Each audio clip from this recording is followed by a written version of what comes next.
what are maybe some of those huge differences with that parents in Tahlequah Public Schools should notice? This year we have done a lot of work over the summer. We have finished an ag barn that our high school and middle school students will be able to use. That's right between the two campuses. We have exchanged a building with the city, and so our Board of Education office will now be moving down the street on Water Street to a much larger facility where we will create an education service center. Obviously, we have changes with some curriculum. We have some changes with cell phone usage. That's something that's big for our kids, something we think is important, and we stand behind that decision because we want kids to become more engaged and to talk to one another instead of just looking at a device all the time. And I'll definitely ask about that, but the new Education Service Center, which is where the board meetings will be held? Yes. Is that right? Where is that at? Right now we're on 225 North Water, and it is literally a block down the road at the old Armory building. It's a building the city has owned for quite a few years, and they work with us to exchange property, and it gives us about double the space. We will have large meeting rooms, a better size board meeting. We tend to have a lot of people and students that come to our board meetings on purpose because we want to share all the good that happens at TPS. But we run out of space. So if we invite the band to come and talk to us about an award they win, they stand in the parking lot, walk through, and then have to walk back out. So we are super excited to have a big community meeting room. There's a larger theater that we can use in that space, and we'll be able to put all of our office staff, business type staff, in one building. And right now we don't fit in one building. All right, so just make sure I have that right. The new Education Service Center used to be a city building at 225 North Water. Used to be a city-owned armory building. Yes, it was built in the early 1900s. WPA building. It was in the armory at one point in this city. And our present office is 225 North Water. I don't know what the new address is. I'd have to look it up. Okay, so 225 North Water is the old. That's where we are right now. But it's just across the street. It's literally right down the street, less than a block. In terms of statewide issues impacting districts, the recent announcement from Superintendent Walters, how does this new directive to end state testing for 3rd through 8th grade affect Tahlequah? I think that kind of remains to be seen. I'm not sure that just the directive is enough to change the system for us. I love the fact that we would take away high-stakes testing from young students, that schools are judged on a one-day test from a 3rd or 4th or 5th grader that may have had a bad morning. That morning has never been a good measure. So I am excited if that is a change that is to come, but I believe there are other things that have to happen for that to actually come to fruition. Under your understanding, how immediate is that, and how much does that affect, maybe different classroom events or curriculum or preparations for tests, like what schools usually do? Well, we do a lot of benchmarking anyways. I mean, we really believe that you have to know where a student is to know where they need to go. You begin with the end in mind, so to speak. So I believe we have those pieces already in place, and I would be excited if that was the only measure that we had to use for student success. So as far as immediacy, I'm not certain. It depends on who you listen to. That there are other things that have to be done. I know that our state has a plan with the federal government. I believe permission has been asked, but I do not know that there is an answer yet from the federal government. And with speaking of curriculum, new social studies standards involving the middle and high school grades, involving the topics including the 2020 election, of adjusting the language in that, and including a partnership with PragerU. How much of that has been communicated to your district, and what changes, if any, are in store for that? Honestly, very little. I hear more about it in the news than I actually do from the State Department. I do know that changes are supposed to be coming, but they do not affect us until the following year. So right now it's kind of a sit back and just wait and see what happens with the new social studies standards. Have there been discussions with district leadership or with the board involving this stuff? Is there hesitancy involving these changes that many see as political? We haven't had a lot of conversation about it, to be honest. Right now, we're dealing with what we need to do this year and what we're required to do this year, and we're just making sure we're taking care of kids. Once they have to be put into play, I would expect that our state would have meetings, they would have conversations with us. Hopefully they would get input from us on how we are to implement new standards. And until then, it's not going to be one of those things I worry about until I need to worry about it.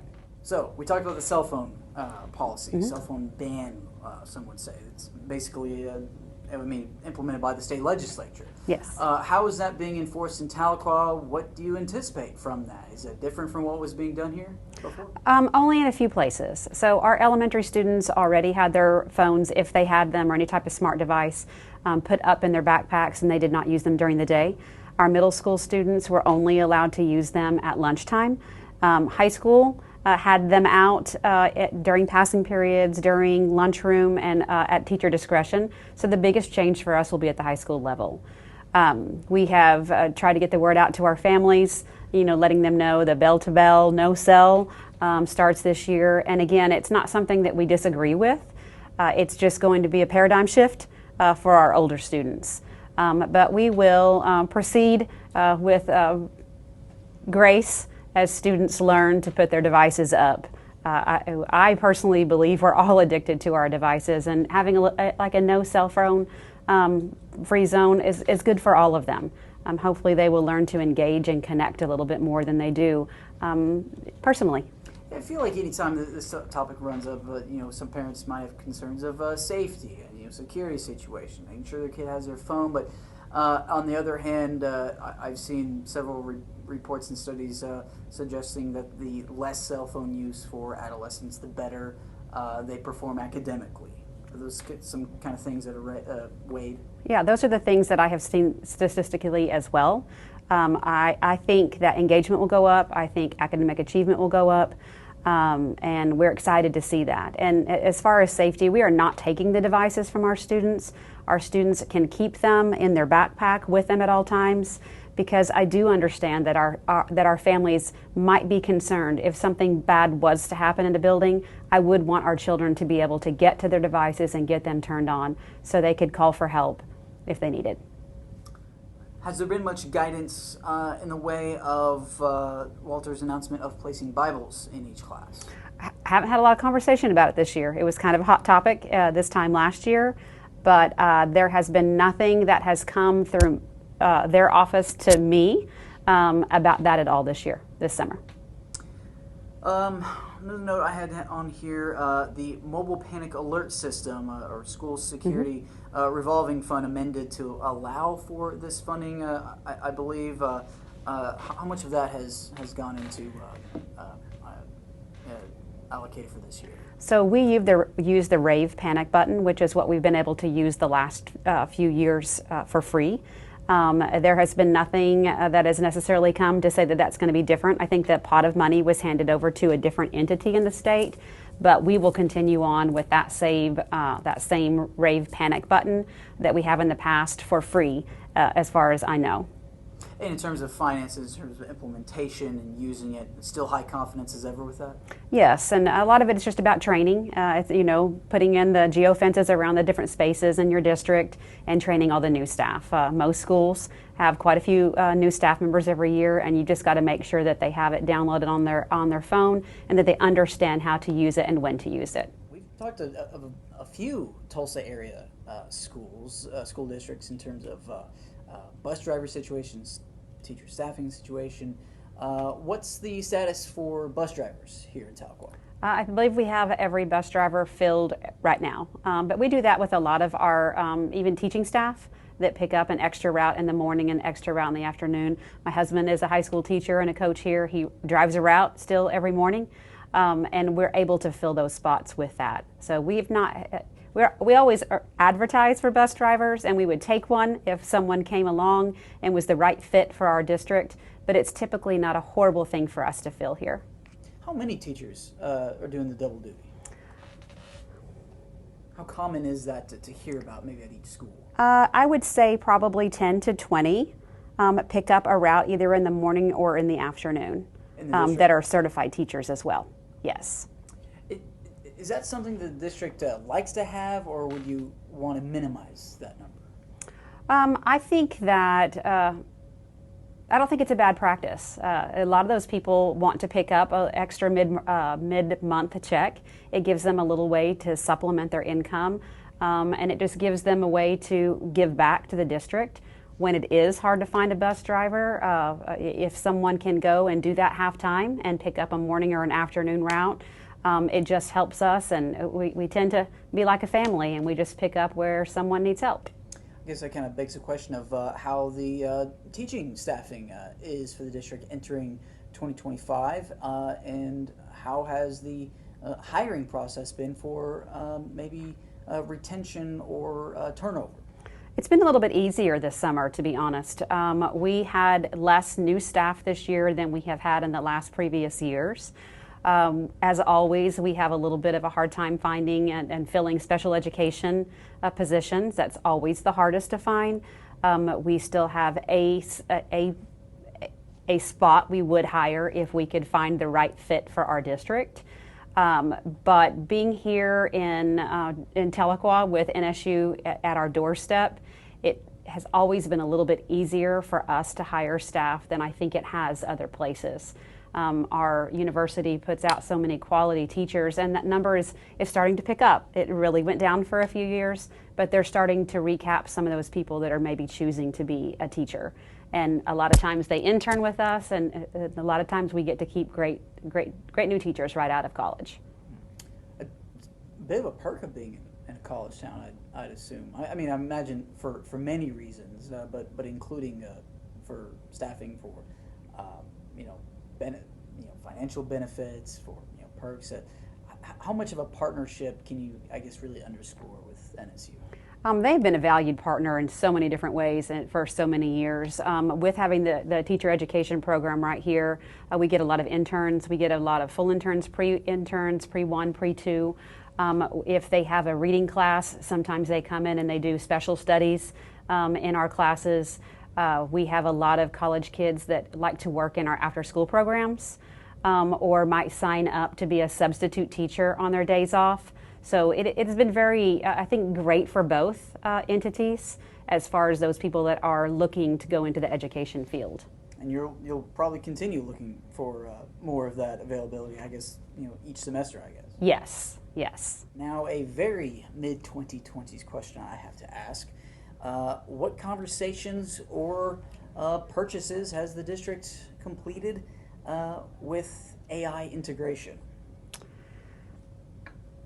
No purchases, but what we are trying to do is figure out a way to teach our children to use it intelligently. It's something that's here. It's something that we need to figure out how to embrace. But we also don't want to take away just the authentic learning experience from children. They need to know how to do both.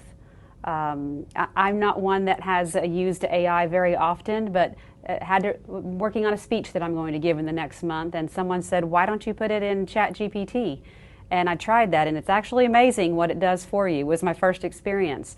But it just really showed me that we got to teach our kids how to use technology appropriately. It's not going away. We don't want it to replace humanism and emotions and connection, but they do need to know how to use it. It's what they're going to need to be able to do to be effective in the workplace as they grow up. While still showing their work? While still showing their work. Without using it as an easy way out for, say, an essay or a math equation. Yes, there are lots of things that can be done outside the school day, but then they can bring those tools in and then work with an instructor in their classroom, work with their teammates in their classrooms, and then get that authentic learning experience. It's almost like the flipped classroom. The school bond. Mm-hmm. Tell me again where it's going to be and why. So we are asking our community to make an investment in our students on September 9th. It will be about a $51 million bond package, some for projects about close to $2 million for transportation. It's a 17-year bond that we will have lots of different projects around the district, but we will also have transportation money and operational money, money for renovations, money for technology, money for furniture upgrades over that long period of time. We've done a lot of strategic planning with our district community, with our staff, with our parents in the last year, and we feel like we've really put together a package that touches all 7 sites. And that has something in it for everybody, and it's going to just get us into the next decade at Tahlequah Public Schools. Is it all 7 campuses? All 7 campuses have something that will happen if the bond passes on September 9th. What do you think will be the biggest visible? Biggest visible is creating a home field. Tahlequah has never had their own home football stadium. We have shared with a partnership with NSU since the beginning of Tahlequah High School football, and it's time. It's time to build our own field. We've talked a little bit about it, where we have no home field advantage because we travel for every game. We load up the football players, we load up the band trailer, we load up the pom and the cheer. We have to load up everything we have for concession stands and for the coaches and for the training tables. All of that comes with us every Friday night, whether we're playing an away game or we're playing a home game on the field at Northeastern State University. On the non-athletic side, what do you think would be the biggest impact? STEM center at the high school. A STEM center? A STEM, the large building. So when we vacate the field house that we are using right now and build a new one at the field, we will renovate that into 5 large STEM classrooms. 2 of them will be connected by a collapsible wall. We have a great robotics program here at Tahlequah Public Schools. I think you saw some trophies here at this elementary school. Started in elementary school a good 10, 12 years ago, and it has made its way up. We send multiple teams to Worlds every year, and we have a great science lab, but that technology, engineering, robotics, drones piece, we're doing that at our high school, but we're doing that in old classrooms built in the 1960s that are not made for technology and for STEM. So we are super excited to build a dedicated STEM center in that old field house that is going to be just an amazing opportunity for our students. You'll have to forgive me, I don't have the full sheet or, I guess, plan from the district in front of me. But you said it's a 17-year commitment, essentially, Yes. if it passes. Is this one that has to have majority or has to get 60%? Has to have a supermajority, 60%. It is a no tax raise, no tax increase. All we're asking is our community to continue invest at the same rate that they have in this community for over 20 years. And I'll probably, try to double check this with the city of when it was supposed to expire or something like that. Was it? Do you know off the top of your head? Well, one that we would pass. Or the one that's existing. Probably another 5 or 6 years. But when we do these bonds, they project the valuation of our district, and we are very, very conservative on what we project. So even though I say 17 years, there would be a very strong hope that that would pay off in more like 12 or 13 if we continued on our typical value increase on property value. Depending on costs. Yes. Yeah. But it would keep the same rate that folks are paying now. Yes, same tax rate. It has previously been hard to pass things in Tahlequah until this year. I believe they passed something for infrastructure. But this is kind of a landmark point for just the average Tahlequah resident because of what they would see outside a new STEM center, and they would see a high school sports stadium, assuming for football and soccer. Football, soccer, and band. And band, yes. So we hope we have a great band program, and they travel to go to contests. And my hope would that we'd be able to host our own band contest here at some point, so that revenue can go back into our band. We're also building a band room at the middle school that will double as a tornado shelter. It will be the second tornado shelter we have at one of our sites. So safety is big through all of this as well. I believe you saw the back of this building when you saw the staff taking pictures. Awnings for our kids when they get out of the car. Right now they walk a very long way in rain or snow to get from the car line inside. So we've got projects that touch every level of student, every site, and school bonds in Tahlequah have always been successful. The last bond that was passed had about an 86% pass rate, and I would hope that our community would still continue to invest in our students with this new one. How many have you overseen in your time here? This is my first. So this is my fourth year as superintendent. And so when I started, they had just passed one the year or two before I started. So I ended up doing the projects, but I didn't do any of the work to get ready for the bond. And that's been super exciting to do in the last year because I love to be transparent. I love to get the opinion. This is not my school, this is our community school. And we needed to know what they wanted to see, what they want Tahlequah Public Schools to be like for the next decade. And so we got tons of input. I've been to every community group, talked to parents, talked to students, talked to staff, and said, what do you want TPS to look like in the next decade? And then we were able to put all that together and put something together that we think is going to make a truly a big difference here in our community. All-encompassing. Yes, sir. Yes.